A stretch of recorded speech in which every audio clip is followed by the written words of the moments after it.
마태복음 13장 47절 48절 한 목소리로 합독하도록 하겠습니다. 또 천국은 마치 바다에 치고 각종 물고기를 모든 그물과 같으니 그물에 가득함에 물가로 끌어내고 앉아서 좋은 것은 그릇에 담고 못된 것은 내버리느니라. 아멘. 네, 어제 마가의 행적을 좇아서 또 놀라운 하나님의 말씀의 세계로 우리가 여행을 하였는데요. 또 오늘은 어디로 우리를 인도하실지 기대감이 충만해서 왔습니다. 우리 김소열 장로님 나오실 때 우리 할렐루야로 다시 한번 환영하였으면 좋겠습니다. 할렐루야.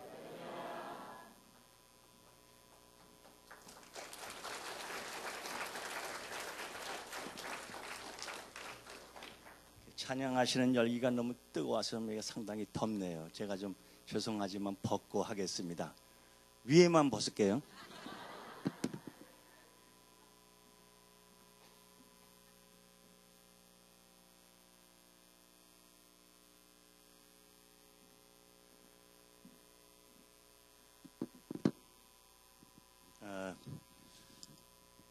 전에 저희 교회에 어떤 목사님이 오셔서 이제 부흥회를 하셨는데 첫날에 그 본인이 어떻게 해서 신학을 공부하고 목회를 하게 되었는가를 얘기를 하셨습니다.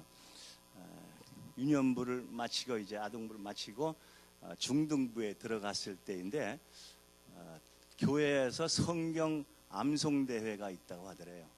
성경을 한 장씩 이제 암송을 하는 대회가 있는데 중학생부터 시작을 하는데 이분 보고 넌 몇 장을 읽겠느냐. 그래서 얼핏 생각하기에 아무래도 구약보다는 신약이 좀 쉬울 것 같아가지고 신약에 보니까 그래도 제일 먼저 나오는 데를 암송을 해야지 하고서 마태복음은 처음에 나오는 걸 알아가지고 마태복음이요. 그랬더니 몇 장. 그래서 그럼 1장이요. 그랬대요. 그럼 집에 와가지고 마태복음 1장을 보니까 이게 쉬운 일이 아니더래요.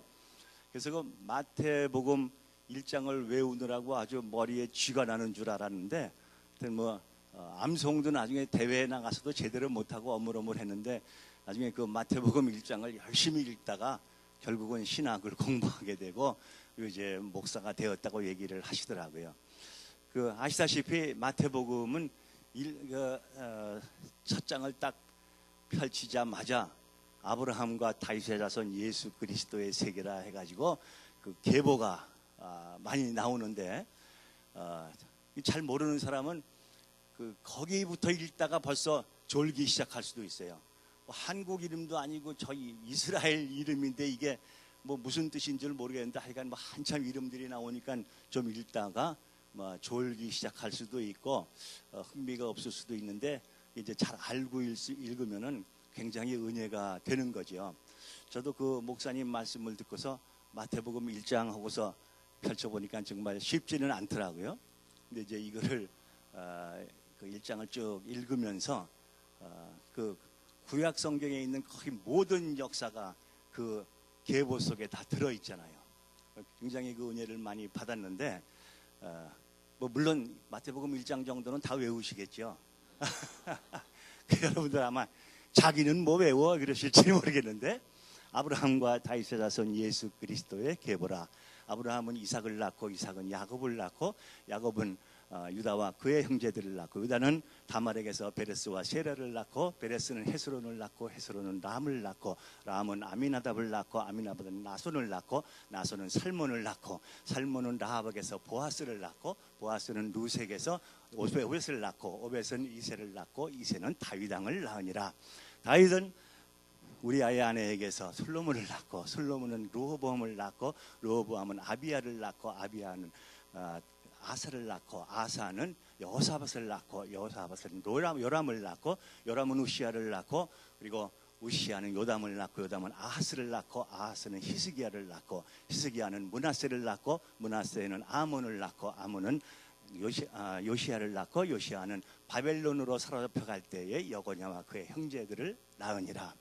바벨론으로 잡혀간 후에 여거냐는 스알데이를 낳고 스알데이는 스룹바벨을 낳고 스룹바벨은 아비웃을 낳고 아비웃은 엘리야김을 낳고 엘리야김은 아소르를 낳고 아소르는 사독을 낳고 사독은 아킴을 낳고 아킴은 엘리웃을 낳고 엘리웃은 엘르아살을 낳고 엘르아살은 mat단을 낳고 mat단은 야곱을 낳고 야곱은 마리아의 남편 요셉을 낳았으니 이 마리아에게서 그리스도로 칭하는 예수가 나시니라.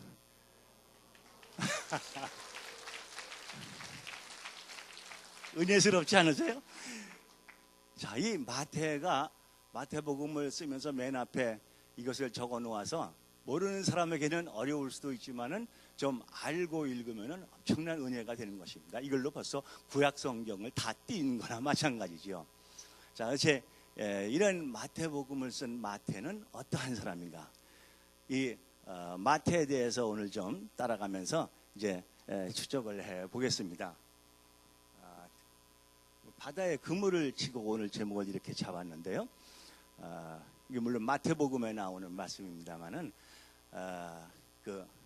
어제도 잠깐 마태에 대해서 세리에 대해서 얘기를 했는데 세리는 세금을 많이 걷어들여야 하는 사람이잖아요. 긁어들여야 돼요. 이 그물은 말씀이죠. 또 여러 가지 그물이 있어요. 바다 위쪽에 있는 고기들을 긁어 모으는 그물이 있고 중간에 치는 그물이 있고 아주 바닥부터 훑어가는 저인망 그물이라는 것이 있습니다. 이건 바닥부터 쫙 훑어가면서 모든 고기를 다 끌어올리는 거예요. 그래서 이 세리였던 마태는 바로 이 저인망 그물을 바다에 치고서 그냥 있는 대로 긁어 모으는 그런 세리의 일을 하지 않았는가 그렇게 생각이 드는데요. 한번 마태를 따라가 보겠습니다.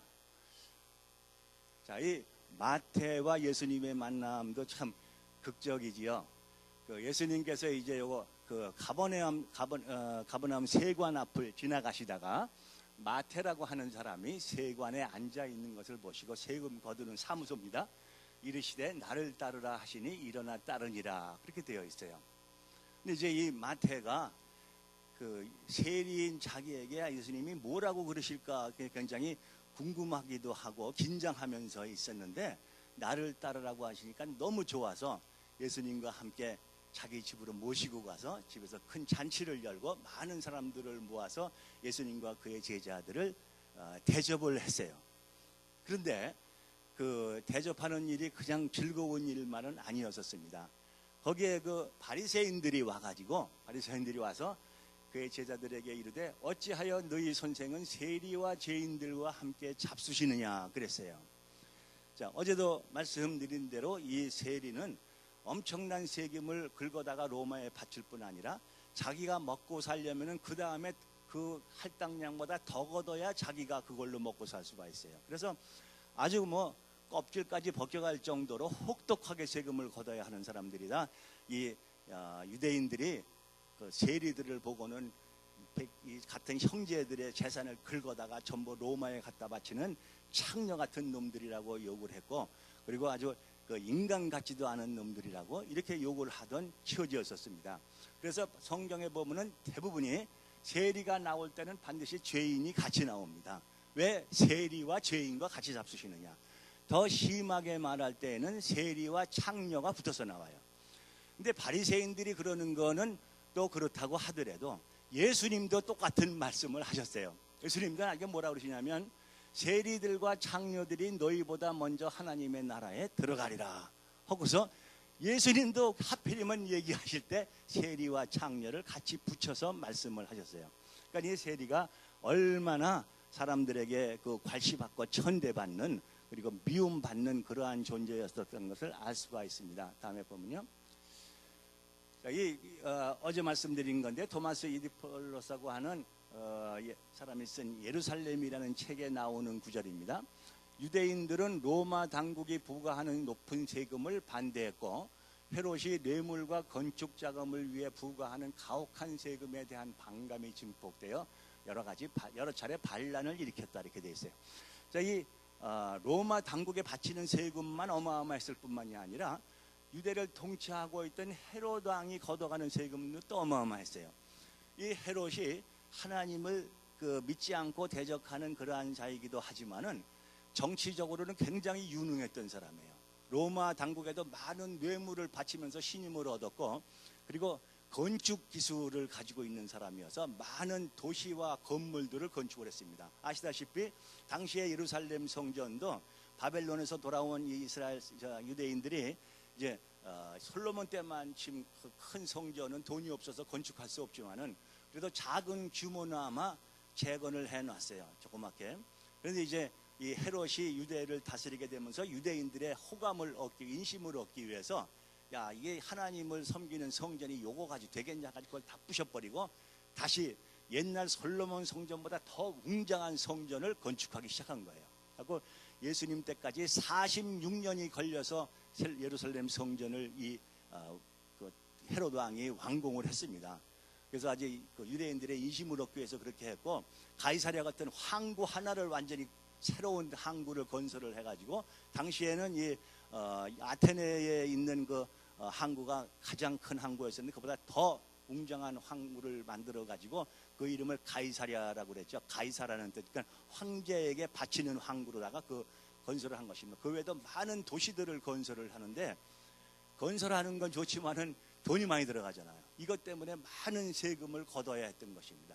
그래서 이것 때문에 살 수가 없어가지고 유대인들이 툭하면 폭동을 일으키고 반란을 일으키고 했던 것입니다. 그래서 이런 시대에 이 마태가 갈릴리 지역에서 세관 안에서 세금을 걷었으니 얼마나 사람들로부터 천대를 받았겠습니까?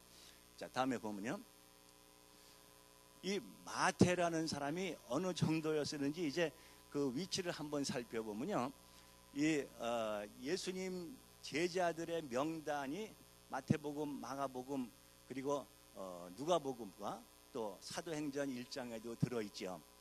이제 제자들의 명단을 보면 대개 제자들 중에서 이 사람이 어느 정도의 위치인가를 알 수가 있잖아요. 명단 중에 대개 공통되는 것은 베드로와 안드레 형제, 그리고 요한과 야고보 형제가 앞쪽에 나옵니다. 그러니까 이 네 사람은 제자들 중에서도 상당히 1, 2, 3, 4, 1을 차지할 정도로 중요한 인물이었었다는 것을 알 수가 있죠. 그리고 이제 그 다음에 나오는 것이 빌립과 나다나엘이 나옵니다.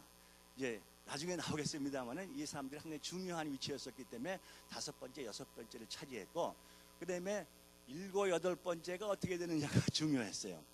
자, 이 7번째는 말씀이죠.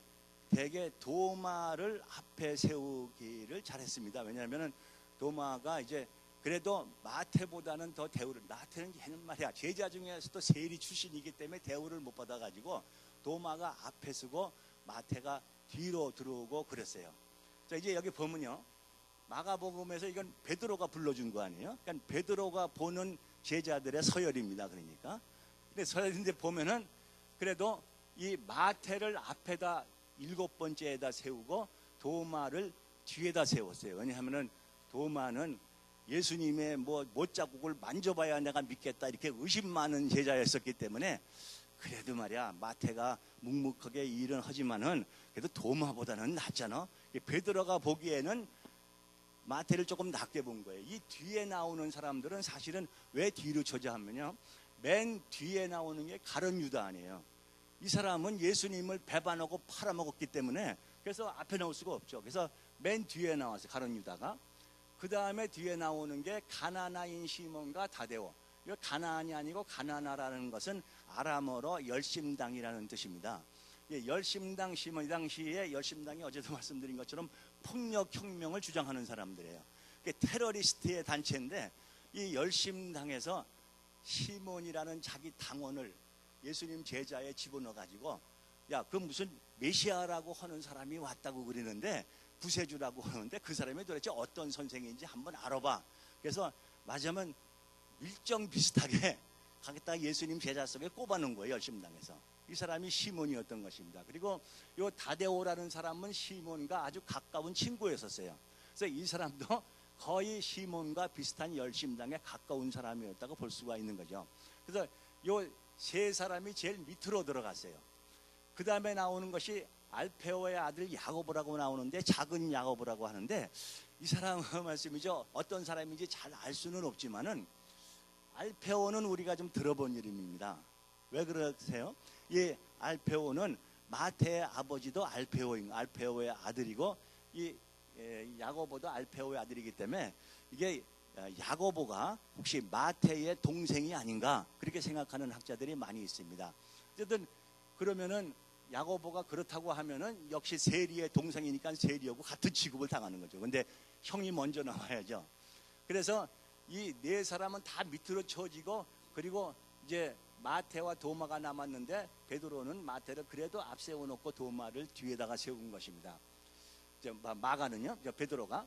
근데 이제 마태는 자기가 본인이잖아요. 그럼 마태복음을 쓰면서 자기를 도마보다 앞에다 세울 수는 없잖아요. 그래서 어쩔 수 없이 마태를 도마를 앞으로 보내고 자기가 뒤로 빠져가지고 넘버 8번이 된 것입니다. 그러니까 그래서 그 다음에 이제 마찬가지 순서로 나오는데요. 다음 페이지 또 보면요. 누가복음에는 그럼 어떻게 됐는가? 누가복음도 역시 앞에나 마찬가지로 역시 베드로가 쓴 한 대로 마태를 앞에다 놓고 도마를 뒤에다 넣어서 마태가 넘버 7이 됐습니다. 그런데 사도행전에 가서 사도행전 역시 누가가 쓴 것입니다. 아시다시피. 근데 사도행전에 가서 순서가 바뀌어 버렸어요. 다시 이 누가로 이 도마와 바돌로메 도마를 앞으로 쫙 뽑아가지고 5위로만 6위로 만들어 놓고 바돌로메를 7위로 만들었어요. 바돌로메는 나다나엘입니다. 그리고 마태를 다시 넘버 8으로 바꿔버렸어요. 왜 도마를 이렇게 앞으로 빼줬느냐? 이것도 이유가 있는 거죠.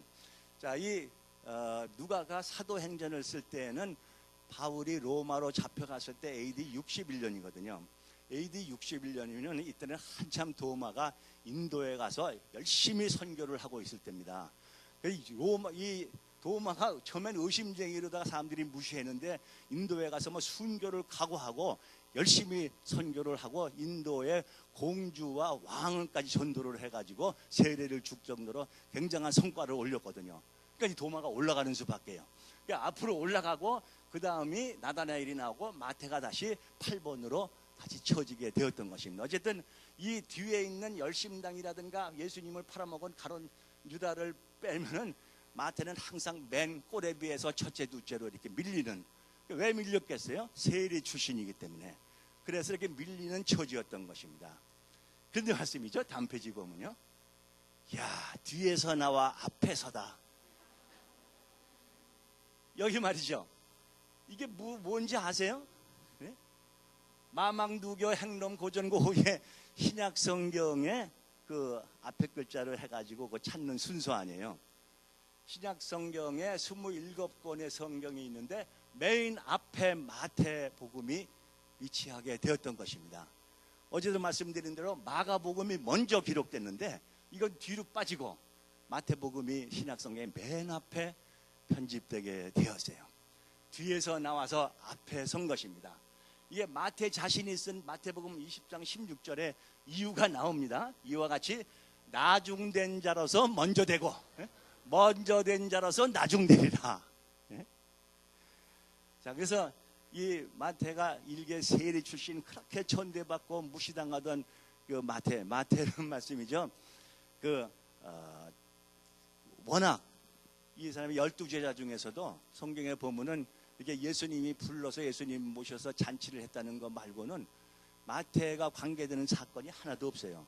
다른 사람들은 뭐 누가 예수님께 무슨 질문을 했다, 누가 어떻게 했다 막 얘기가 나오는데 마태에 대한 얘기는 하나도 없어요. 그만큼 존재감이 없었다는 얘기죠. 그런데 나중된 자가 먼저 돼서 맨 앞에 나오게 되었던 것입니다. 자, 마태를 다시 한번 더 들어가 보겠습니다. 우선 세리가 이렇게 그 세금을 막 가혹하게 걷어가지고 엄청난 욕을 먹는 존재였었지만은 그 하나님이 이 세리를 쓰시는 세리의 특징이 있었습니다. 어제도 얘기한 것인데요. 우선 이 세원을 포착하려면은 정보가 밝아야 되잖아요. 정보가. 그래서 자, 예수께서 어떠한 사람인가 하여 한 것이 이제 이게 누가복음 19장 3절에 이거는 이제 마태 얘기가 아니고 세리장 삭개오라는 사람 얘기입니다. 이제 세리장 삭개오는 세리보다 더 높은 세리들의 총책임자 아니에요. 이 세리장 삭개오가 예수께서 어떠한 사람인가 하여 정보를 알기 위해서 예수를 만나러 나간 것입니다. 근데 이제 키가 작아가지고 이게 잘 볼 수가 없는 거예요. 그래서 이 나무 위로, 무화과 나무 위로 올라갔죠. 앞으로 달려가서 보기 위하여 돌무화과 나무에 올라가니, 제가 여리고 왔을 때 이 나무를 가서 보고 거기서 사진 하나 찍었는데 엄청 높더라고요.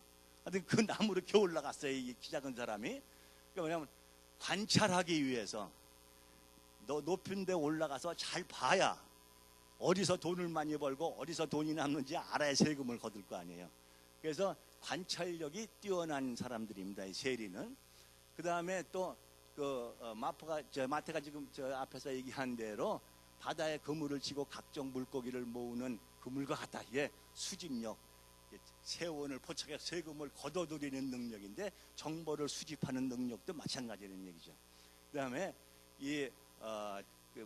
세리장 삭개오가 예수님이 오늘 내가 너희 집에 묵어야 되겠다 하니까 얼른 내려와서 즐거워하며 영접을 했다. 이게 뭐냐면 세리들은요, 인간관계를 잘해야 됩니다. 로마 쪽에도 잘해야 되고 헤롯 쪽에도 잘해야 되고 인간관계를 잘해야 자기가 이제 먹고 살 수가 있는 거예요. 그래서 인간관계를 잘하는 능력이 있습니다.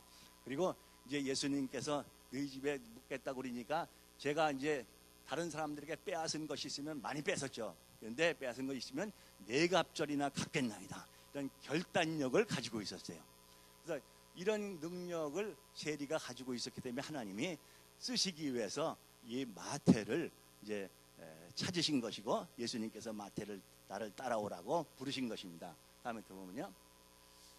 자, 이 마태가 예수님을 만나기 전에 듣고 있던 사전 정보들이 있었습니다. 이제 예수님이라는 분이 뭐 나타나셨고 많은 사람들이 예수를 따라다니고 무슨 병을 고쳤다, 무슨 기적이 일어났다 막 그러니까 이게 왜 정보 수집에 능한 마태가 다 듣고 있었을 거 아니에요. 자, 마태가 들은 바에 의하면은 우선 예수님이 뭐라고 하셨냐면 회개하라, 하나님의 나라가 가까웠느니라 그랬어요. 사실 마태처럼 이것을 고대하고 있었던 사람도 없었습니다.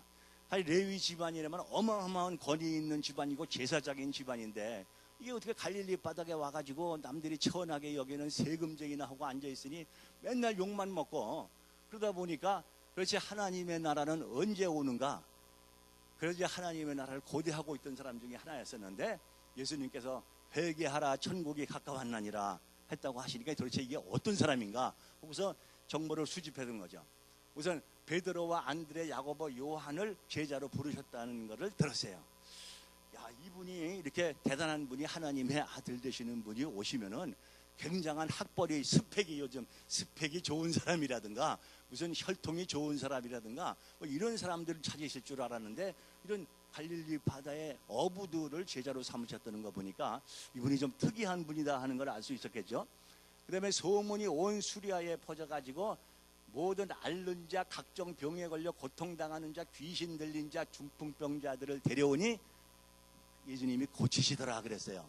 그러니까 이런 정보를 들으면서 도대체 이분이 어떤 분인데 이런 기적을 일으키는가 하고 보고 있었는데, 그러면 이제 산상수훈이라는 이제 예수님이 팔복산이라는 갈릴리 쪽에 있는 산 위에 올라가서 이제 뭐 심령이 가난한 자는 복이 있나니 천국이 저의 것이며 쭉 말씀을 하시는데, 그때 제자가 아니었었어요. 마태는 세금쟁인데 세금 사무소 다 비워놓고 거기 쫓아 올라가 가지고 바로 그 근처거든요. 이 세관 근처에 팔복산이 있었는데 쫓아가서 그분의 말씀을 들었던 거죠. 그래갖고 이 다른 복음서에는 말씀이죠, 이 산상수훈에 그렇게 자세히 나오지 않습니다. 근데 이거는 엄청나게 마태복음은 자세히 나오는 거예요. 왜냐하면 자기를 가슴을 치는 그러한 말씀들이 계속 흘러나왔기 때문에 마태는 하나도 빼놓지 않고 귀로 듣고 있었던 거. 정보 수집력이 강한 사람이기 때문에 말씀이죠. 그리고 산상수훈을 다 듣고, 그 다음에 그 백부장의 하인을 고치신 이야기도 들었고, 베드로의 장모를 고치신 이야기, 바람과 바다를 잔잔케 하신 이야기, 가다라 지방으로 건너갈 때 바다와 풍랑이 바람과 풍랑이 일어나는데 예수님께서 막 꾸짖으시니까 그냥 금방 바다가 잔잔해졌어요. 이런 것도 듣고 있었고, 그 다음에 가다라 지방에 귀신 들린 자를, 귀신을 내쫓는 것도 있고, 중풍병자를 고치신 얘기에서 들었고, 이걸 다 듣고 있으면서 이분이 도대체 어떤 분인가, 굉장한 분이구나 하고 있었는데, 세관 앞을 지나가시다가 마태를 보고 일어나 나를 따르라 그랬으니 말이죠. 얼마나 감격했겠어요. 그래서 곧 일어나 주님을 따랐다고 되어 있는 것입니다. 자, 마태가 예수님의 말씀을 들으면서 충격받은 것들을 다시 한번 생각해 보면요. 심령이 가난한 자는 복이 있나니 천국이 그들의 것이며 그랬거든요. 심령이 가난한 자.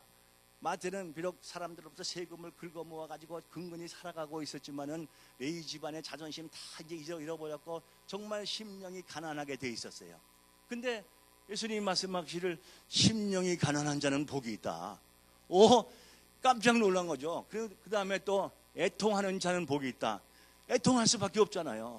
옛날 같으면 제사장이 돼가지고 내 떵떵거릴 레위 집안에 내가 말이지 세금쟁이가 돼가지고 맨날 세리와 창녀해가지고 욕을 먹어가며 살고 있으니 애통할 수밖에 없는데 그가 위로를 받을 것이며 충격받을 수밖에 없는 거죠. 그 다음에 너희 원수를 사랑하며 너희를 박해하는 자를 위하여 기도하라. 맨날 자기 보고 세리와 죄인 세리와 창녀하면서 욕하고 막 박해하고 그런 사람들이 있었는데 내가 그들 때문에 얼마나 속상했는데 아니야, 그들을 위해서 기도하라. 이게 뭐 충격받을 수밖에 없는 거예요. 너희를 사랑하는 자를 사랑하면 무슨 상이 있으리요. 세리도 그같이 하는. 세리들은 교제하기 위해서 자기 잘해주는 사람은 잘해주고 그랬는데 예를 들어가면서 그게 무슨 사랑이냐, 원수를 사랑하는 게 진짜 사랑이지 하고 말씀하신 거예요. 그 다음에 보물을 땅에 쌓아두지만 이 사람은 돈 때문에 막 세금을 걷고 이렇게 욕을 먹어가면서 짐승처럼 살았는데 걱정 말아라. 보물을 땅에 쌓아두지 말고 하늘에 쌓아두라고 그랬어요. 그리고 문을 두드리면 너에게 열릴 것이다 하니까 이게 마태가 뭐 엄청난 충격과 감동을 받은 것입니다. 다음에 보면요, 이 레위인 마태에 대해서 알아보면요, 마태라는 이름은 사실은 이 사람의 본래 이름은 마태가 아닌데 세리 노릇을 하려면 헬라식 이름을 써야 되거든요. 그래서 헬라식 이름으로 마태라는 이름을 썼는데 이 마태의 어원은 뭐냐면 유대인 이름에 히브리어 이름에 아미떼라는 그런 이름이 있었는데 이게 진실이라는 뜻입니다. 진실이라는 이게 아마 본명이었을 것 같은데 이것을 헬라식으로 바꿔서 마태라고 한 거죠. 그러니까 이 본래 마태의 이름은 처음에 아미떼라고 했었는데 또 레위, 아버지는 레위라고 이름을 지어서 쓰세요. 그래서 마가복음에 보면 이 사람 이름이 레위라고 나옵니다. 비록 이렇게 세리 생활을 하고 있더라도 네가 레위인의 자손임을 잊지 말아라 하고 레위라는 이름을 지었었는데 본인은 아미떼라는 이름을 쓰다가 이걸 헬라형어로 바꿔서 마태로 쓴 거죠. 그러니까 지금 내가 이렇게 살고 있더라도 내 진실은 그렇지 않다 하고서 자꾸만 속으로 다짐을 하고 있었던 거예요. 그래서 이 알페의 아들 레위라고 이제 마가복음에 나오고 또 이제 아까 얘기처럼 알페의 아들 야고보가 나오는데 이 사람은 마태의 동생이었을 가능성이 있습니다. 그리고 이제 나중에 또 마태복음과 누가복음에 보면 야고보와 요셉의 어머니 마리아, 야고보의 어머니 마리아가 나오는데 이것도 역시 알페오의 아내이고 마태의 어머니의 이름이 마리아가 아니었을까 이렇게 학자들이 추측을 하고 있습니다. 다음에 또 보면요, 그래서 항상 이 마태는 그렇게 자존심을 다 버리고 이제는 뭐 이렇게 밑바닥에서 참 죄인처럼 살고 있었는데 그래서 예수님의 말씀을 듣고서 지금 많은 위로를 받게 되는 것입니다. 예수님이 말씀하시기를 건강한 자에게는 의사가 쓸데없고 병든 자에게라야 쓸데있느니라. 난 죄인을 위해서 왔다는 얘기죠. 다음에 내가 원하고 긍휼을 원하고 제사를 원치 아니하노라. 이게 호세아서에 나온 거 아니에요? 나는 사랑하는 것을 원하는 것이지 제사를 원하지 않는다. 호세아 6장 6절에는 나는 의인을 부르러 온 것이 아니요 죄인을 부르러 왔노라 그랬어요. 또 마태복음에 나중에 마태가 쓴 것을 보면 자기를 낮추는 사람이 천국에서 큰 자니라 그랬어요. 그래서 너 지금 레위의 자존심 다 버리고 지금 이렇게 낮아져 있지만은 자기를 낮추는 사람이 천국에서는 큰 자니라. 이렇게 계속 마태에게 위로가 되는 말씀을 해 주신 거예요. 그래서 이 마태는 계속해서 자기를 낮추고 있었기 때문에 12명의 제자 가운데서도 아무 소리 없지. 그러니까 성경에 하나도 기록이 되지 않을 정도로 그런 낮은 생활을 한 것입니다. 이제 이것이 나중에 이제 산상수훈을 기록을 하면서 팔복에 대한 얘기가 끝나면 금방 뭐가 나오냐 하면 예수님께서 소금에 대한 얘기를 하십니다. 소금이 그 맛을 잃으면은 무엇으로 짜게 하겠느냐. 여러분, 소금이 되려기에 보통 그냥 소금이 맛이 있어야 된다고만 알고 있는데 중요한 사실이 하나 있습니다. 뭐냐면 소금이 맛을 내려면 녹아야 돼요. 그렇잖아요. 녹지 않고 소금 덩어리 그냥 있으면 아무 맛도 낼 수가 없습니다. 그래서 말씀이죠. 이 녹아야 한다는 것은 모든 요리에 들어갔을 때 자기가 없어져야 되는 거예요. 제가 저도 이것 때문에 한번 반성을 한 적이 있는데, 어떤 저희 교회 교우가 어느 날 저를 보고 막 반색을 하더니 그래요. 자기 친구 하나를 길에서 만났는데 다른 교회 다니는 사람인데 우리 교회에 김성일 씨가 나온다고 그랬더니 깜짝 놀라면서 그분이 거기 나오시냐고 막 놀래더래. 그래서 막 좋아서 얘기를 하는 거예요. 그렇게 유명하신 분인 줄 몰랐어요. 그러면서 말씀이죠. 그래서 내가 큰일 났네. 김성일이 없어져야 되는 건데 제가 그랬어요. 이게 김성일이 없어져야 소금이 녹아서 맛이 나게 되는 건데, 모르는 사람이 김성일의 맛을 낼 수 있어야 되는 건데 김성일이 아직도 살아있으면 소금이 안 녹은 거나 마찬가지 아니에요. 그래서 앞으로 더 녹아야 되겠다 하고 저도 반성을 했는데, 이 마태는 바로 이렇게 해서 자기가 낮아지면서 녹아야 된다는 것을 이제 깨닫게 되었던 것입니다. 다음에 보면요. 자, 이 권위에 대한 문제, 특히 레위인에게는 하나님이 권위를 주셨잖아요. 처음에는 이스라엘 백성이 나의 장자라고 그랬다가, 그래서 애굽의 장자들이 이스라엘 백성들을 보내기 위해서 다 죽었잖아요. 그래서 이스라엘 백성의 모든 장자는 나에게 짐승을 바쳐 대속할지니라 그랬는데, 나중에 레위기에 보면은 그것을 다시 바꿔서 모든 레위기는 이스라엘 모든 장자를 대신해서 나의 장자가 될 것이다. 그러니까 제사장 지파가 된다는 얘기죠. 그래서 레위 사람들이 이스라엘의 장자이고 제사장 지파가 됐기에 장자의 장자죠. 그러니까 얼마나 권위의식이 대단했겠어요. 자, 그런데 이 권위에 대해서 보면요, 창세기 4장에서 에덴 동산에서 나오자마자 가인이 아벨을 때려 죽여가지고 문제가 생기기 시작한 최초의 살인자가 되는데, 이게 왜 그러냐 하면은 이 하나님이 사람들이 살아가면서 그 공동체 생활을 할 때 장자에게 장자권이라는 걸 주셨거든요. 이 카인은 모든 형제 가운데 장자였었어요. 근데 카인도 제물을 바치고 동생인 아벨도 제물을 바쳤는데 동생 것만 받아주시고 장자인 가벨의 것은 안 받아주셨어요. 맞으면 장자의 권위가 손상된 거죠. 그러니까 하나님이 장자권을 나한테 주시고 내 걸 안 받아주시니 왜 이러십니까? 화가 난 거예요. 그래갖고 안색이 변했다고 그랬죠. 그리고 나중에 화가 나가지고 내 둘이 나중에 들판에 있을 때 동생을 때려 죽였던 거예요. 자, 이게 뭐냐 하면 하나님의 권위보다 자기의 권위를 더 위에다 두려고 했던 것입니다. 형의 것을 받거나 동생 것을 받거나 그건 하나님의 권위잖아요. 근데 하나님의 권위는 싹 밀어제치고 왜 내 권위를 안 세워주시냐 때문에 화가 나서 동생을 죽인 거예요. 자, 여기서부터 이제 이 권위 때문에 최초의 살인이 생기고 문제가 생기기 시작하는데, 그래서 계속해서 구약 성경에 보면은 율법 시대를 거쳐가지고 레위인들은 레위의 권위를 계속 내세우기 시작해서 하나님이 사람을 사랑하기 위해서 만들어 주신 율법을 전부 사람을 포갑하고 누르고 압제하는 그러한 권위의 도구로 사용하기 시작했던 거죠. 그래서 예수님께서 오셨을 때에 내가 율법을 없애러 온 것이 아니고 완전케 하려 왔다. 모든 율법은 하나님이 너희를 사랑하시고 너희를 위해서 앞으로 그 아들을 보내실 거라는 약속으로 주신 건데, 이거를 이제 너희들이 그것을 권위의 도구로 사용하면 되겠느냐. 그래도 이 제사장들은 그런 하나님의 마음이나 하나님의 뜻에는 관심이 없고 권위에만 관심이 있었어요. 그래서 예수님이 말씀을 가르치고 할 때에 이들이 와가지고 뭐라 그랬어요?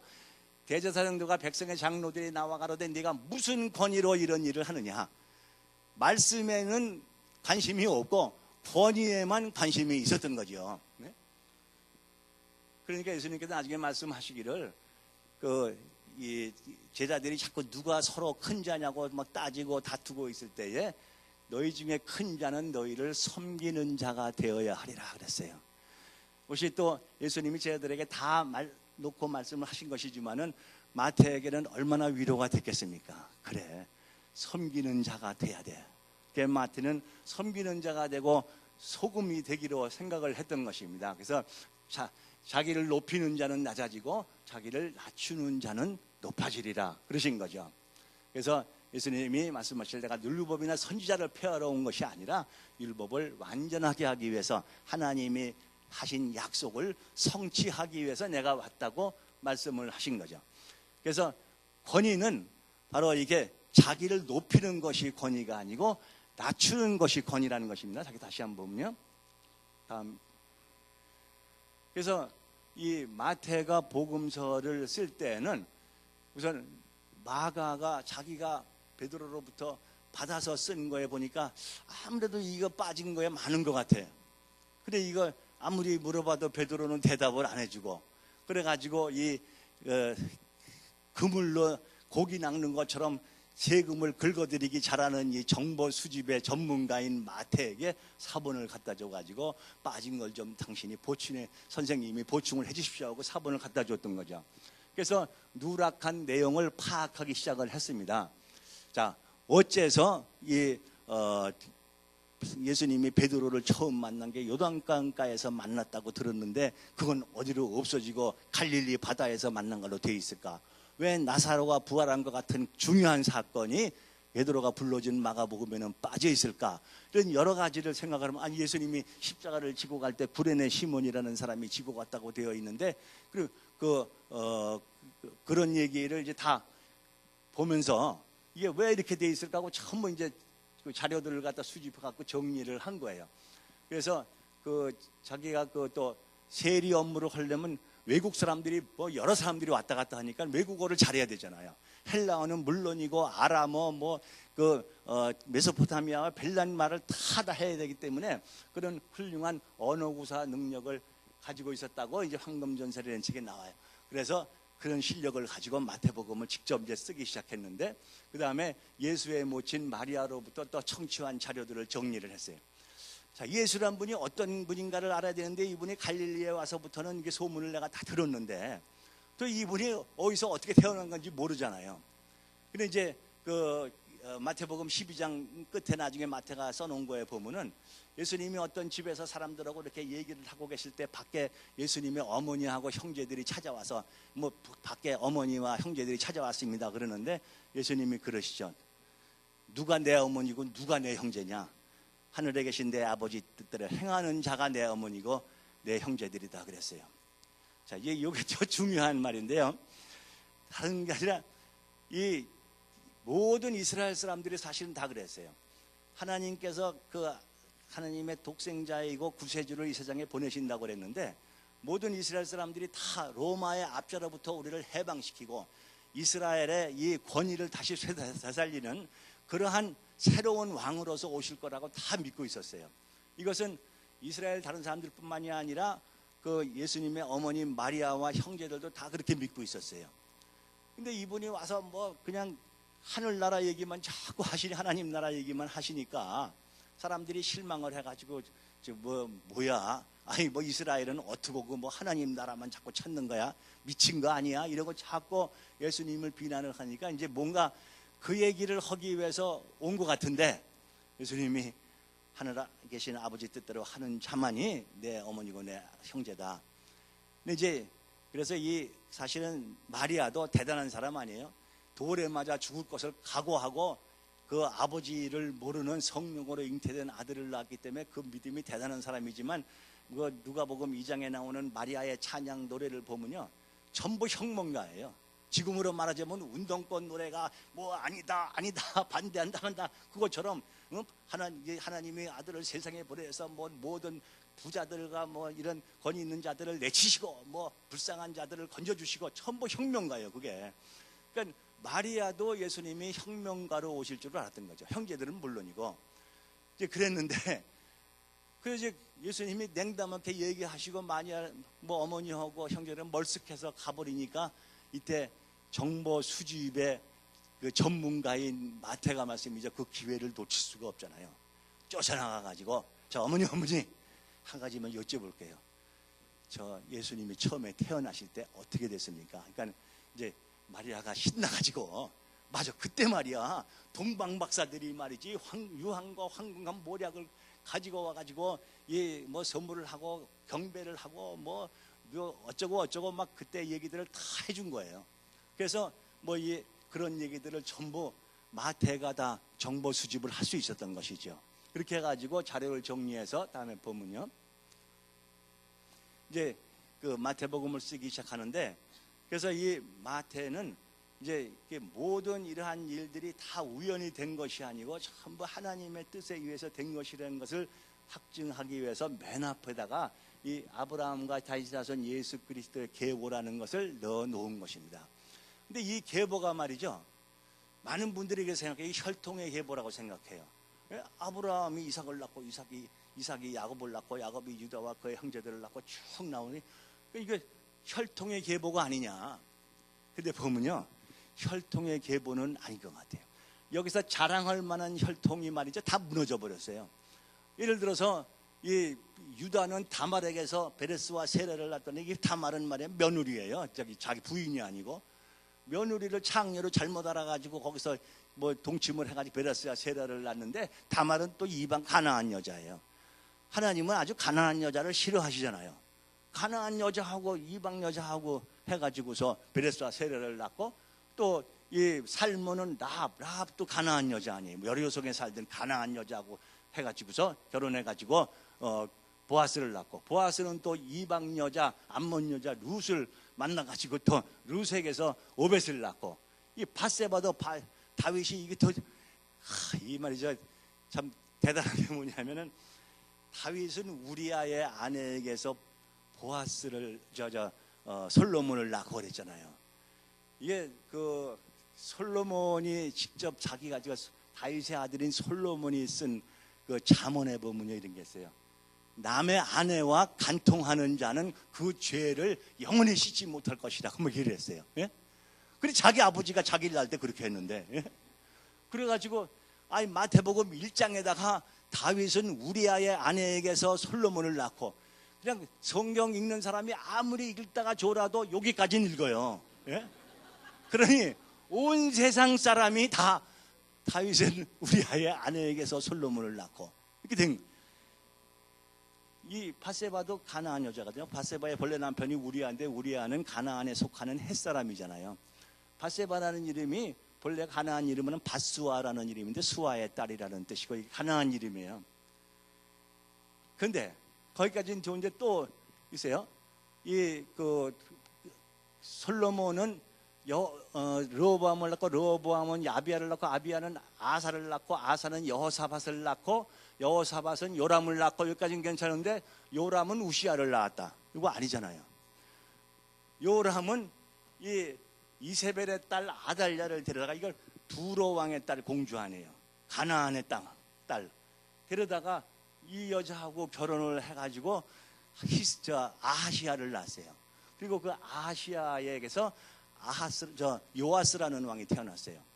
그리고 그 후에 요아스가 죽은 다음에 다시 우시아라는 사람을 방계에서 데려와 가지고 왕을 삼았어요. 그러니까 요람 다음에 아하스와 그리고 아하시아와 요아스 두 사람이 빠져 있는 거예요. 아니 성경이 말이죠, 하나도 틀림없이 잘 돼 있다고 그러는데 두 사람이나 빠졌으니 이거 말이 안 되잖아요.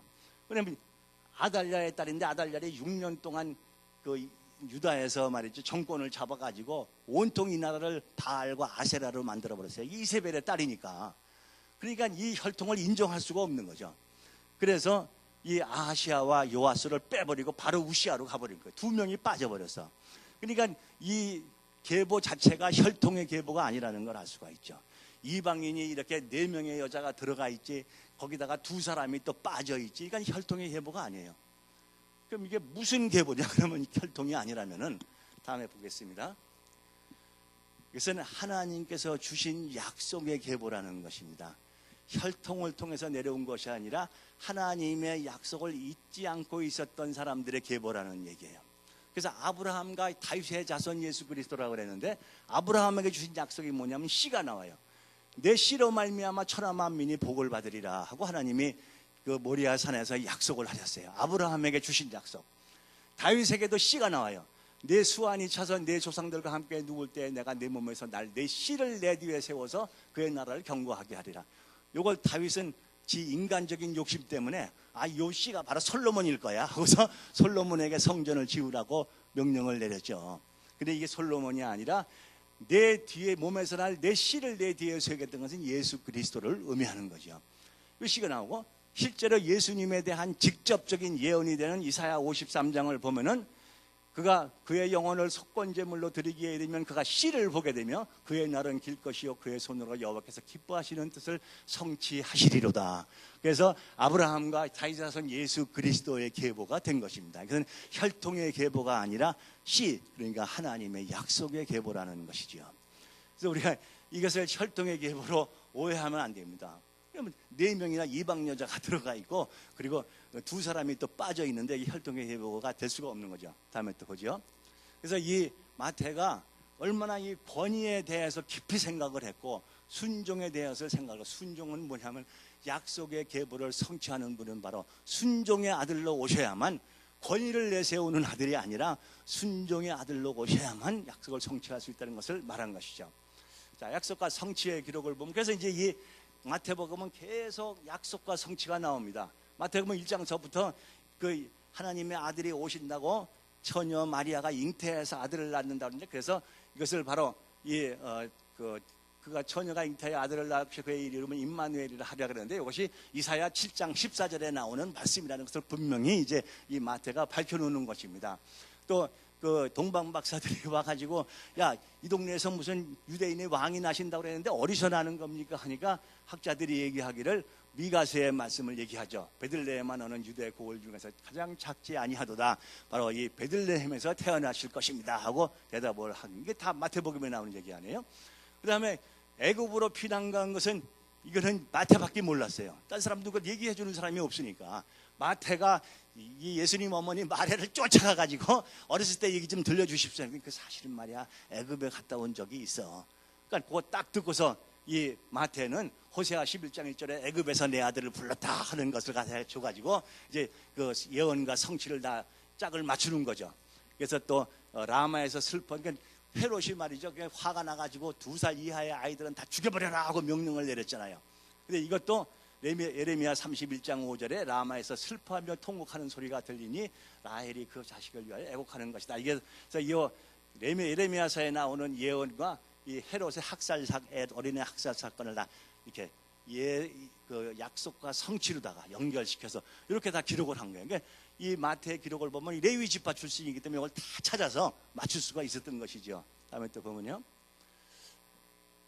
그래서 아주 이게 특이한 게, 또 이게 마태복음 2장 13절에 보면 이상한 게 하나 나와요. 애굽에서 돌아와 가지고 나사렛이라는 그 동네가 살았는데, 왜냐하면 나사렛 사람이라 칭하리라 함을 이루려 하심이라 그랬어요. 근데 누군가 예언하기를 이분이 나사렛에 가서 사실 것이다 그랬대는데 구약 성경에 아무리 찾아봐도 나사렛이 없어요. 예? 그럼 이게 뭐예요 이게? 근데 찾아보면은 우선 나시린에서 나온 말씀이죠. 하나님께 바쳐진 나시린은 이제 머리를 깎지 않고, 예수님 그림 보면은 머리를 안 깎았죠. 머리를 깎지 않고 포도주를 입에 대지 않고 뭐 이런 것들이 나오는데, 그 서원을 한, 자신을 바치기로 서원을 한 사람의 마을이 바로 나사렛이라는 것이죠. 자, 그다음에 이제 그래서 나중에 예수님이 나사렛에 갔을 때 나사렛 사람들이 말이죠, 낭떠러지에서 떨어뜨려서 죽이려고 그랬어요. 이게 이제 나중에 내일 나오겠습니다만 이게 기술자의 마을이었었고, 이 사람들이 이 예수님에 대해서 큰 기대를 하고 있었는데, 뭔가 징조를 가지고 온 분이라고 기대를 하고 있었는데, 오자마자 한 일이 무슨 가나 동네에서 포도주를 만들고 자기도 마시고, 그러니까 이거는 아니구나 해가지고서 포도주를 마시면 안 되는데 그래가지고 떨어뜨려 죽이려고 했던 사건이 있었죠. 자, 또 이제 광야에서 외치는 자의 소리가 있어 이르되 주의 길을 예비하라 그랬는데, 요거는 이제 그 세례 요한 사건을 얘기할 때 이렇게 이사야 40장 가지고 이제 얘기를 한 것이죠. 이 재미있는 게, 다른 복음서에서 예수님께서 예루살렘으로 들어가실 때 나귀 새끼를 타고 들어가셨다 이렇게 나오잖아요. 그런데 마태복음만은 조금 달라요. 벳박의 마을로 가면은 나귀와 나귀 새끼가 있는 것을 보리니 풀어서 내게로 끌고 오라. 나귀 새끼만 있는 게 아니라 애미도 있었어요. 근데 다른 사람들은 예수님이 새끼를 탔기 때문에 애미한테는 관심이 없어서 다 빼버렸는데, 마태는 관심이 있었어요. 왜냐하면 새끼가 지 혼자 나올 수 없다. 애미가 있어야 나오지. 약속과 성취를 짝을 지어서 얘기를 한 것이죠. 자, 다음에 또 보면요. 이 정보 전문가인 마태가 보완한 기사들이, 그래서 동방 박사들이 베들레헴에 왔던 사실, 또 아기 예수가 애굽으로 그 피난했던 사실, 또 헤롯이 베들레헴 일대에서 사내 아이들을 학살한 사실, 그 다음에 산상수훈 아주 빼놓지 않고 자세히 기록을 했고, 그 다음에 그 율법과 선지자의 강령이 뭐냐, 마태복음 22장에서 너희가 그 율법과 선지자의 강령이 뭐냐 하면 마음을 다하고 목숨을 다하고 성품을 다하여 하나님 여호와를 사랑하라는 그것을 이제 예수님께서 말씀하신 거에 대해서 빼놓지 않고 썼어요. 왜냐하면 이 하나님을 사랑하라는 것이 가장 기본되는 강령이라는 것을 쓴 것이죠. 그리고 이제 마태복음 23장에 바리새인들에 대한 경고와 저주가 자세하게 들어 있습니다. 이 독사의 새끼들아 하고 막 바리새인을 예수님께서 욕하시는데, 이게 바로 평소에 얼마나 세리 마태가 바리새인들로부터 욕을 먹고 학대를 받았으면 이걸 아주 빼놓지 않고 다 기억해 가지고 받아 썼겠어요. 네. 이게 바로 마태의 특종 기사인 것입니다. 다음에 보면요. 자, 이 하나님 나라는 누구의 것이 되느냐? 심령이 가난한 자의 것이라고 그랬잖아요. 그러면서 이제 천국의 제자가 되면, 야, 무슨 말이야, 세금 걷어가지고 그거 조금씩 걷어서 근근히 먹고 살고 걱정하지 마. 그게 아니라 이 세상 그 재물이나 보물은 다 하늘에 쌓아두라고. 하늘나라 창고가 다 네 거야. 그 천국의 서기관이 되면요, 하나님께서 창고의 열쇠를 주셔가지고 옛 것과 새 것을 마음대로 꺼낸다 그랬잖아요. 자, 그래서 이 천국의 서기관이 되는데 마태복음 5장 3절에는 심령이 가난한 자는 복이 있고 천국이 그것이라 그랬고, 그의 나라와 그의 일을 구하라. 세상 나라는 이제 더 이상 바라볼 게 없다. 로마도 그렇고 헤롯의 나라도 그렇고 유대도 마찬가지. 너는 하나님의 나라와 그의 일을 먼저 구하라. 이게 막 확 와서 닿았던 거죠, 마태에게는. 그 다음에 그 많은 사람이 아브라함, 이삭과 야곱과 함께 천국에 앉으려니와 그 나라의 본자손들, 마태 너를 욕하고 학대하던 그들은 다 쫓겨나서 거기서 울며 이를 갈게 되리라 그랬어요. 이게 마태에게 뭐 얼마나 감격스러운 얘기겠어요. 또 집에서나 바닷가에 앉으셨을 때 예수님이 천국의 비밀을 아는 것이 너희에게는 허락되었으나 그들에게는 아니 되었더니, 그러니까 막 천국의 비밀을 갖다가 다 이제 이 마태가 이제 그 자기 정보로다가 다 알아듣게 된 것이죠. 좋은 씨를 제밭에 뿌린 사람과 같은 것이 바로 천국이다, 이렇게 얘기를 하였어요. 다음에 보면요. 그래서 이 천국에 대해서 설명을 하시네, 한 예수님께서. 자기 밭에 심은 겨자씨 하나 같은데, 또 뭐 여자가 가루 소말 속에 갖다 놓은 누룩 같은데, 천국은 마치 밭에 받친 감추인 보화 같은데, 천국에서 계속 설명을 하십니다. 그래서 이 세상 나라에서 천대받고 있던 마태는 이 하나님 나라에 대해서 굉장히 감격하고 여기서 자세하게 전부 다 알아듣고 받아 써서 이렇게 기록을 한 것입니다. 그래서 이 하나님의 나라를 너희 아브라함의 자손이라고 자칭하는 너희들은 다 빼앗기고 그 나라에 열매 맺는 백성이 받으리라. 이것을 갖다가 분명히 써놓은 것입니다. 다음에 보면 또, 자, 마가가 이제 사본을 갖다 주고, 선생님은 좀 정보의 전문가시니까 좀 이렇게 여기 빠진 것들을 좀 이렇게 보태서 이걸 완성해 주십시오 하고 사본을 갖다 줬는데, 자, 이 마태에게 이제 고민이 생긴 거예요. 마태라는 말씀이죠. 베드로나 마찬가지로 예수님을 처음부터까지 따라다닌 사람 아니에요. 그럼 모든 것을 다 알고 있어요. 그런데 이걸 어떻게 할까 지금 고민이 생겼는데, 우선 예수께서 베다니 나병 환자 시몬의 집에서 식사하실 때, 이제 예루살렘에 마지막 하셨을 때죠. 한 여자가, 이거 이제 마가복음에 나온 얘기, 베드로가 불러준 얘기인데, 값진 향유 그 순전한 나드 한 옥합을 가지고 와서 그 옥합을 깨뜨려 예수의 머리에 부었다고 그랬어요. 이거 누구겠어요? 베다니 마을에서? 이게 말이야 나사로의 누이 마리아 아니에요. 근데 여기 나사로라는 이름도 안 나오고 마리아도 안 나오고 그냥 한 여자가 그랬어요. 그리고 나중에 요한복음에 보면 12장에 이게 언제라고 나와요. 6월절 엿새 전에, 그러니까 예수님께서 그 베다니에 도착하자마자 엿새 전에 베다니에 이르시니 이곳은 예수께서 죽은 자 가운데 하신 나사로가 있는 곳이라. 사실은 나사로가 죽었다 살아났기 때문에, 그리고 아직도 그 사람이 있기 때문에 예수님이 어디 가셨나 다 궁금하게 여기고 있었는데 예수님이 이제 오신다는 거예요. 그러니까 뭐 베다니에 많은 사람들이 모였을 거 아니에요. 아, 그분이 오신다. 그래가지고 환영잔치를 준비를 했겠죠.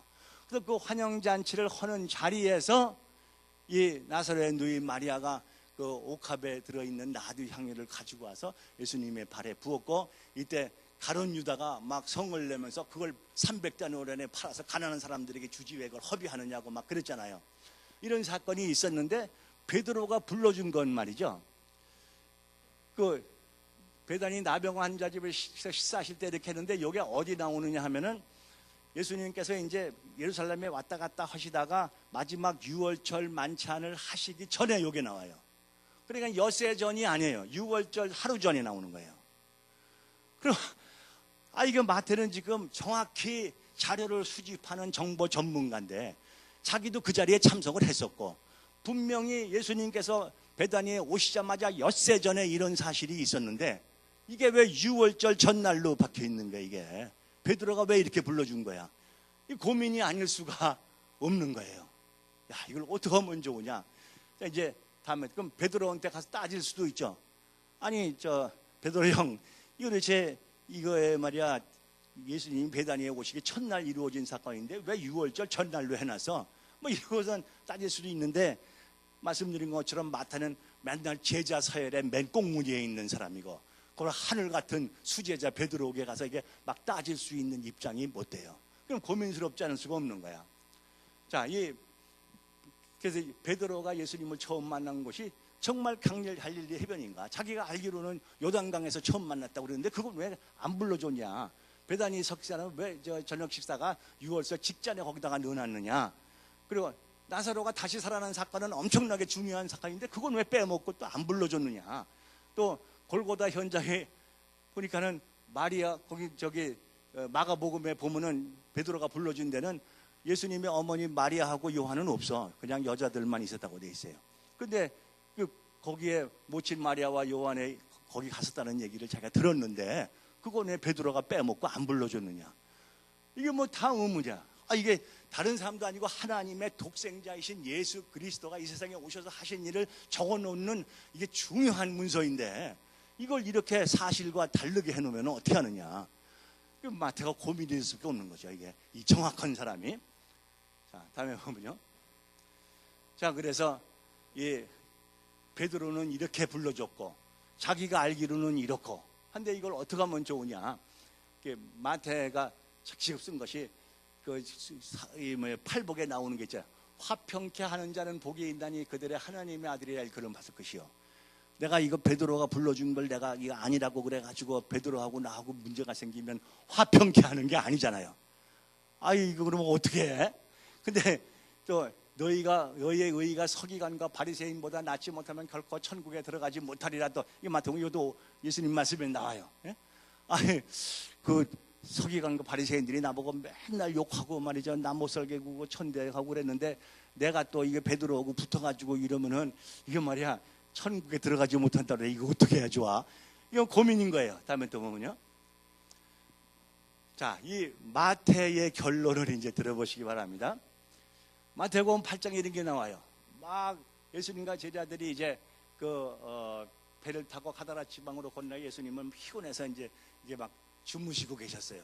그런데 그냥 바람과 풍랑이 막 불어가지고서 물이 막 배로 넘어 들어와가지고 사람들이 물을 퍼내고 그러는데 이게 이제 도저히 견딜 수가 없어요. 배가 가라앉을 지경이에요.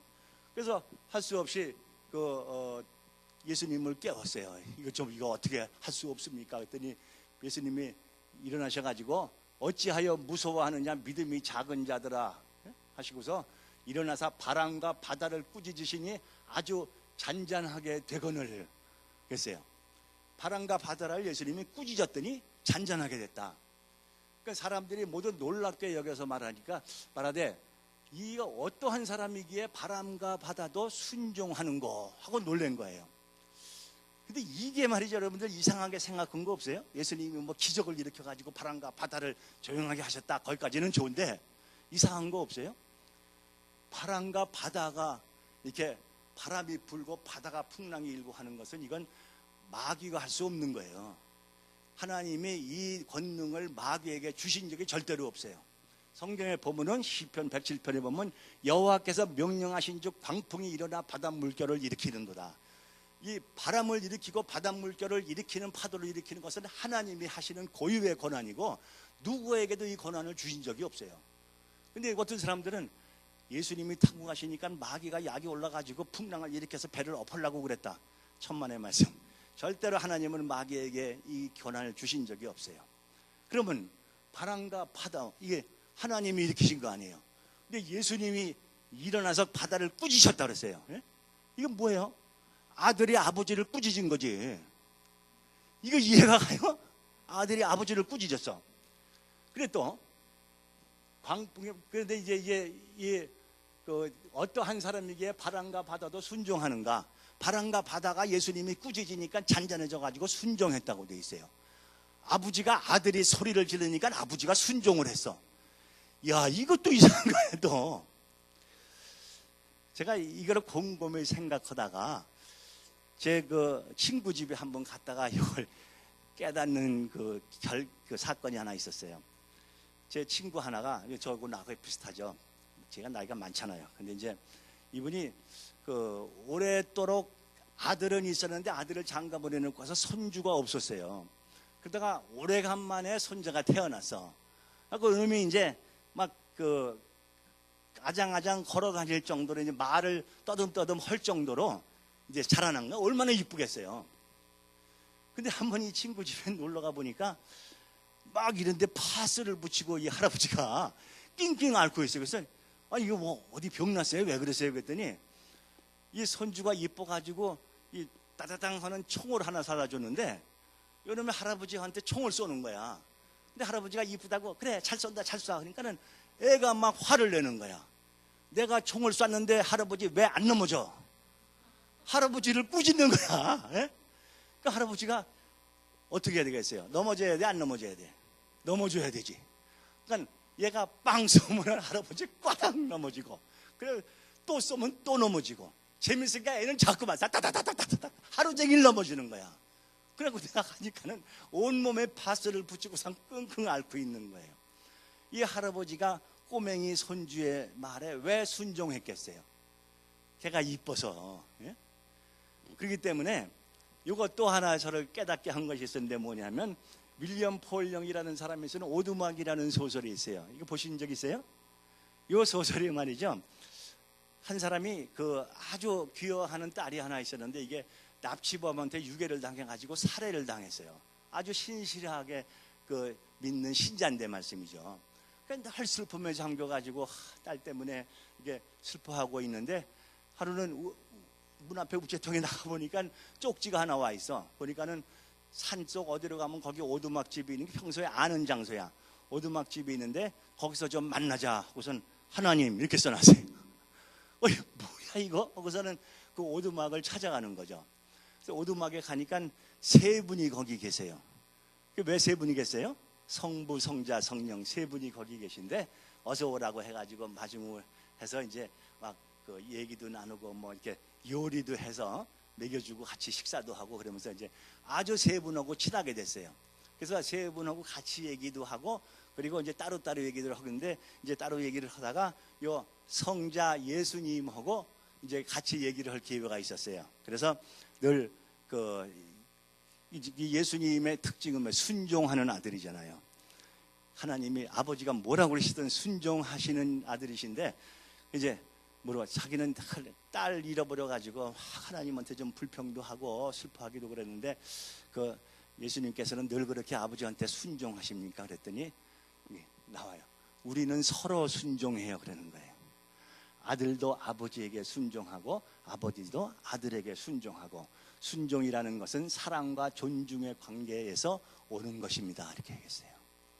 이게 말이죠, 아까 제 친구가 손자가 화내니까는 총 쏘고 왜 안 넘어져 그러니까 총 쏘면 넘어지고, 총 쏘는 넘어지고. 순종하는 그 할아버지처럼 사랑과 그리고 존중의 관계가 되면은 서로 아들만 아버지에게 순종하는 것이 아니고 아버지도 아들에게 순종하는 것이다. 이게 바로 오두막이라는 소설에 나오는 얘기예요.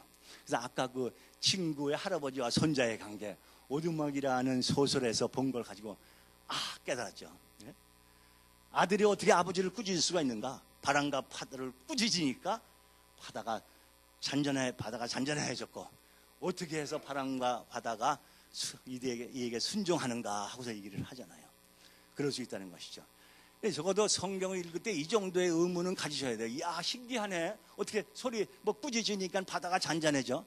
거기서 끝나는 것이 아니고 어떻게 아들이 아버지를 꾸짖으며 아버지가 아들에게 순종할 수 있는가.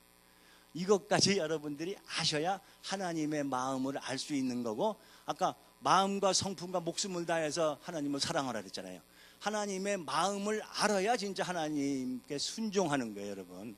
근데 하나님의 마음을 모르고 맨날 복이나 주시고 사업 잘 되게 해주시고 우리의 학교 잘 가게 해주시고 뭐 그거 가지고 복을 주시는 게 아니죠. 하나님의 마음을 알아야 영생의 나라에 들어가게 되는 것입니다. 이것이 마태의 결론이었었어요. 지금까지 내가 이렇게 천하게 살아왔지만은 낮아지고 순종하는 것이 바로 그것이 아버지를 마음으로부터 사랑하는 것이라는 걸 알게 된 것이죠. 다음에 보면요. 그래서 화평케 하는 하나님의 아들, 또 이 사람이 본 게 있어요.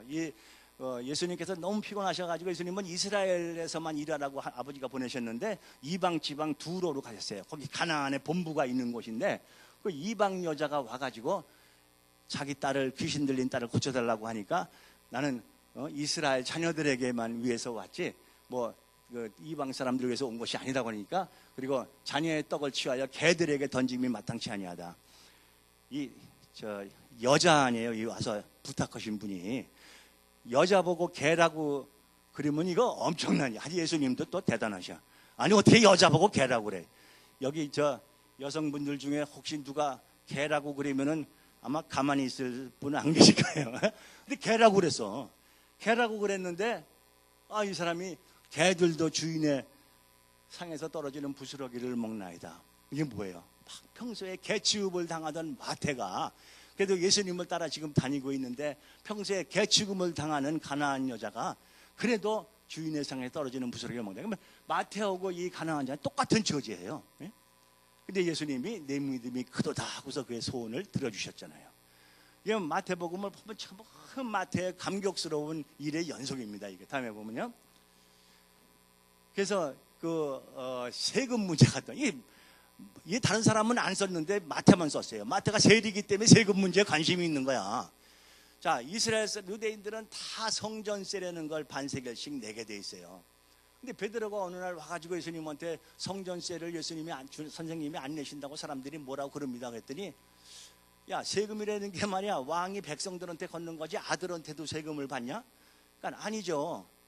그렇지만 내가 아들이라 성전에 세금 내는 건 아버지한테 세금 내는 건데 내가 아들이 아버지한테 세금 낼 필요가 없지만 그래도 화평케 하기 위해서 시끄럽지 않도록 하기 위해서 세금을 내자. 그런데 이번의 말씀이죠. 자기 것만 내는 게 아니라 가서 바다에 가서 낚시를 던지면 물고기 하나가 한 세겔을 물고 올 테니까 반세겔씩이니까 네 거하고 내 거하고 합해서 2인분을 갖다 내라고 그랬어요. 그래서 진짜 가서 바다에 낚시를 던지니까 한 세겔짜리 동전이 올라왔어요. 그걸로 세금을 냈는데 야, 이걸 보고 저는 배꼽 잡고 웃었어요. 왜 그런지 아세요? 여기까지 알아야 여러분이 하나님하고 친해질 수 있는 거예요. 하나님도 이미 이렇게 될 걸 알고 계셨어요. 이 아들이 반세겔을 갖다가 이제 성전에 내야 되니까 가서 바다에 가서 낚시를 던져가지고 반세겔 갖고 올라오면 갖다 내라고 할 줄 알았는데 이게 하나가 아니고 네 거하고 내 거하고 합해서 한 세겔짜리가 올라올 것이다. 하나님은 지금 이미 이렇게 될 것을 알고 반세겔짜리를 지금 다 준비를 하고 계셨는데, 예? 요 반세겔짜리는요 흔히 잘 떨어뜨린대요, 이 사람들이. 근데 한 세겔이면 큰 돈이기 때문에 웬만해서는 안 떨어뜨린대요. 근데 반세겔짜리 딱 주워 가지고 아버지가 준비를 하고 계셨는데 갑자기 한 세겔이라고 그러니까 이거 얼마나 당황하셨겠어요. 아버지가 그냥 온 바다를 뒤져가지고 그거 한 세겔짜리 찾느라고 얼마나 혼났겠어요. 간신히 찾아가지고 물고기 탁 내려오는데 얼른 입에다 물려가지고 이게 베드로가 가서 건지니까 한 세겔이 올라온 거죠. 야, 이 장면을 생각해 보면요, 이거 말이죠, 얼마나 재밌어요. 성경에 이렇게 아름답고 즐거운 얘기가 있는데 한 세겔짜리 물고 올라왔어? 뭐 그럴 수도 있겠죠 하고 지나가면 이런 재미를 여러분 모르는 거예요. 아마 제가 혹시 하나님 나라에 합격돼서 들어가게 되면 하나님이 물어보실 것 같아. 야, 너 그거 어떻게 알았어? 나 그때 혼나서 한 세겔 찾느라고. 그랬을 거 아니에요. 자, 그래서 다음에 보면요, 그래서 이 마태복음은요, 이 그 마태가 최선을 다한 순종의 복음서예요. 아버지가 허락하는 대로 순종하는 것이 그게 바로 권위라는 얘기죠. 그래서 섬김을 받으러 온, 예수님도 섬기를 받으러 온 것이 아니라 섬기기 위해서 왔다. 내 목숨을 많은 사람의 대속물로 주기 위해서 왔다고 그랬고, 슬기 있는 자들은 기름을 담아서 등과 함께. 이게 말이죠. 그냥 어쩔 수 없이 에이, 오늘 또 교회 가는 날이네. 김성일 장로가 와서 뭐 부흥회를 한다는데 무슨 얘기를 하는 건지 하여간 가봐야지. 그리고 이렇게 오는 사람하고 이만한 그릇을 하나 준비해가지고 이게 기름을 잔뜩 준비해가지고 이게 혹시 몰라 이게 9시 반까지 한다 그랬는데 혹시 또 10시 반까지 하면은 이거 좀 충분히 준비해야 되는 거 아니야? 이러고 이제 기름을 충분히 담아가지고 오는 사람이 나중에 천국 문에 열릴 때 들어갈 수 있다고 그랬잖아요. 자, 이 작은 일에 충성하였는데 내가 더 많은 것을 나한테 맡기려고 맡긴다고 그랬어요. 주인의 즐거움에 참여할지어다. 그래서 작은 자 하나 한 것이 나의 한 것이라고 예수님이 마지막 제자들에게 당부하면서 이 세 가지가 나오죠. 자, 그리고 그다음에 그 예수님께서 마지막 때도 그랬어요. 그 겟세마네에서 기도할 때에 나의 원대로 마옵시고 아버지의 원대로 하옵소서 그랬는데 말이죠. 예수님이 벌써 3번씩이나 이 일이 십자가의 고난이 있을 것을 얘기하시잖아요, 제자들에게. 그리고 구약 성경에도 계속 그 고난에 대한 얘기가 나오고 이미 예수님은 다 각오하고 계셨어요. 근데 갑자기 겟세마네 동산에서 이 잔을 옮겨달라고 그랬는데 왜 그랬을까요? 생각해 보셨어요? 갑자기 마음이 변하신 거야. 다 각오하고 계시던 분이 하나님의 아들이 말이죠. 왜 그랬을까요? 저도 이것 때문에 또 많이 찾아봤죠. 그럴 뿐이 아닌데 왜 그랬을까? 그래갖고 나중에 레위기에 그 읽어보니까요, 이런 게 나와요. 대속물을 하나님께 바칠 때 염소 2마리를 가져와라. 그래가지고 머리에 안수를 하고 뒤를 뒤집어 씌워서 이제 보내는데 하나는 하나님께 바치고 하나는 광야의 아사셀에게로 보내라 그랬어요. 하나님께 바치는 건 이제 속죄의 제물이고 아사셀에 보내는 건 이제 버림받는 거예요. 2마리를 가져와서 안수해서 바치라고 그랬는데 예수님이 아버지의 아들이고 순종하는 아들이기 때문에 내가 그 하나님 아버지의 뜻을 이루기 위해서 십자가에 달려서 내 목숨을 바치고 그리고 내가 하나님께 바쳐서 속건 제물이 되는 것은 얼마든지 좋은 일이에요. 기쁜 일이에요. 감사한 일이고.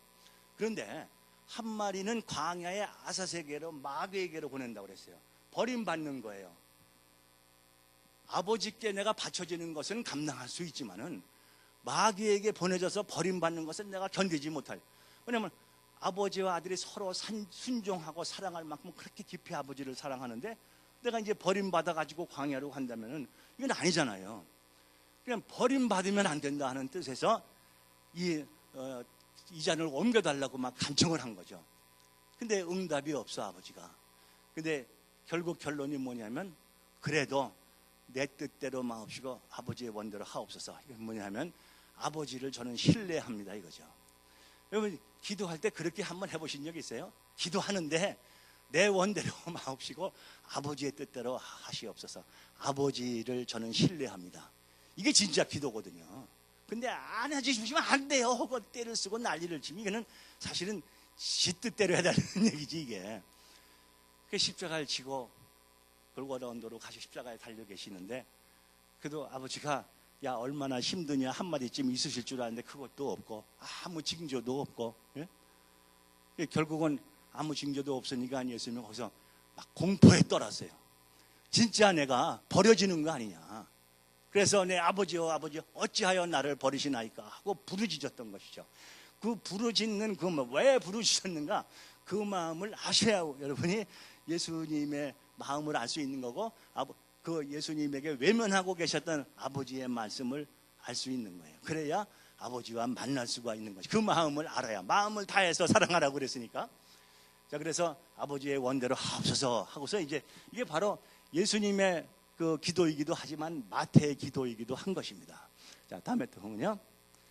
자 어제 그림 또 나오는데 마태복음은 바로 이 상징이 사람의 모습, 사람의 권위라고 하는 건 뭐냐면 하나님이 사람에게 모든 생물을 다스릴 권세를 주셨기 때문에 사람은 권위의 상징이에요. 근데 이 자기의 권위를 하나님의 권위보다 위에 뒀기 때문에 카인이 아벨을 때려 죽이고 무서운 일들이 생기기 시작했던 것이지요. 계속 이스라엘 제사장들이 너는 무슨 권위로 이런 일을 하냐? 권위에만 관심이 있었어요. 근데 권위란 무엇이냐? 마태처럼 낮은 곳에 엎드려서 순종하는 사람에게 정말 권위가 오는 것입니다. 예수님께서 십자가에 달리기까지 순종하시니까 어떻게 했어요? 하나님께서 그 이름을 높여 모든 존재들 위에 뛰어나게 하셨다고 성경에 빌립보서 2장 5절에 기억되어 있잖아요.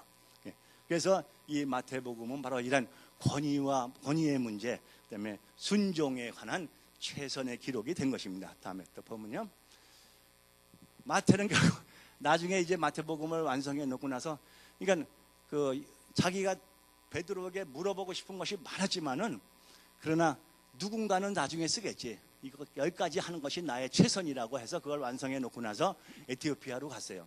에티오피아는 아시다시피 빌립이 에티오피아 국내 대신에게 세례를 줘가지고 에티오피아가 예수 믿는 나라가 됐어요. 지금 이제 이집트 밑에 있는 나라죠. 근데 여기 에기푸스 왕이라는 사람이 아들이 죽었는데 마태가 가서 기도를 해서 아들이 살아났어요. 그래서 이 에기푸스 왕이 이제 교회를 설립하게 해줘가지고 교회를 33년간 에티오피아 교회를 담임을 했습니다. 전 국민이 세례를 받았어요. 근데 에기푸스 왕이 죽은 다음에 힐타코스라는 사람이 왕이 됐는데, 그래서 그 왕의 딸인 에피게니아 공주한테 청혼을 했는데 이 공주가 너무 신앙이 좋아져가지고 당신 같은 사람하고는 나 결혼 안 해 하고 거절을 해버렸어요. 그랬더니 이 사람이, 야, 이 공주가 거절을 하는 것은 이 마태 이놈 때문에 그런 모양이다 하고 자객을 보내가지고 마태를 죽여버렸어요. 그래서 순교를 하게 된 것이죠. 근데 나중에 힐타코스가 병에 걸려서 결국은 자살을 했는데, 그래서 이제 에기푸스 왕의 죽었다 살아난 아들이 왕이 돼가지고 이제 마태를 다시 복권을 시켜서 에티오피아의 수호 성자로 삼았어요. 그래서 이제 마태 하면은 에티오피아를 수호해주는 그런 성인으로 지금 되어 있는데요. 다음 페이지에 보면요. 그래서 이것이 지금 이탈리아 살레르노라는 곳에 있는 마태 기념교회예요. 기념교회고, 후에 사람들이 본래 이름은 이제 헬라식 이름으로 마테오 진실이라고 그랬는데, 요거를 다시 한 번 더 바꿔서 마그누스 테오스가 하나님의 위대한 자라고 이탈리아 사람들이 부르고 있어요. 그래서 점에 이렇게 천대받고 활시받고 그리고 학대당하던 그러한 낮은 곳에서 뒹구는 소금과 같은 사람, 자기를 녹여버린 사람이었지만은 하나님 앞에서 큰 상을 받는 사람이 되었고, 신약성경의 맨 앞에 마태복음이 편집되는 영광을 누리게 되었던 것입니다.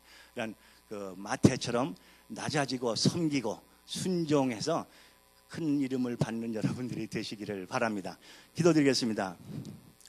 오늘도 주님께서 좋은 시간 저기에게 준비하여 주시고, 주님의 말씀을 기록하려고 최선을 다했던 이 마태의 이야기 속에서 저희가 주님을 만나게 해주시고, 주님 따라 늘 섬기는 자로 낮아지며 녹아지며 사는 저희들이 되게 하여 주시옵소서. 우리 주 예수 그리스도의 이름으로 기도합니다. 아멘.